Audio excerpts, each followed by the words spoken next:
대구처럼 코로나19 일일 확진자가 처음으로 7,000명을 넘은 가운데 비수도권 확산도 위험한 수준입니다.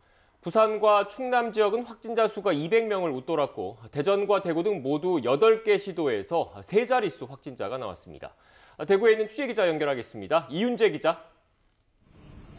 네, 대구 국채부산기념공원 선별진료소에 나와 있습니다. 네, 비록 선별진료소 천막도 보이는 것 같은데 대구는 벌써 나흘째 세 자릿수 확진자가 나오고 있지 않습니까? 그렇습니다. 어제 하루 대구 지역 확진자는 모두 127명입니다.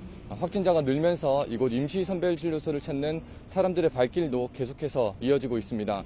대구에서는 병원과 교회, 또 PC방 등에서 감염이 잇따라 발생했습니다. 매일 크고 작은 집단 감염이 끊이지 않고 새로 발생하면서 나흘째 세 자릿수 확진이 이어졌습니다. 비수도권에서 대구보다 확산이 심각한 곳도 많습니다. 부산에서는 어제 하루 253명이 양성 판정을 받아 코로나19 발생 후 최다 기록을 경신했습니다. 유치원과 어린이집, 초등학교와 중학교 등에서 집단 감염이 반복했고 유흥주점과 체육시설, 종합병원 등에서도 확진자가 속출했습니다. 충남은 천안에서 확진자가 집중적으로 나오면서 203명이 감염됐습니다.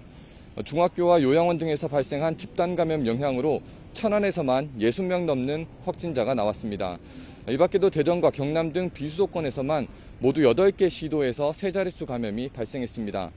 지역 상황을 정리해보면 백신을 맞지 않은 학생들 사이에서 바이러스가 집중적으로 퍼졌고 또 백신을 맞은 뒤 반년 가까이 시간이 지난 고령층 사이에 돌파 감염이 잇따른 게 확산 이유로 분석됩니다.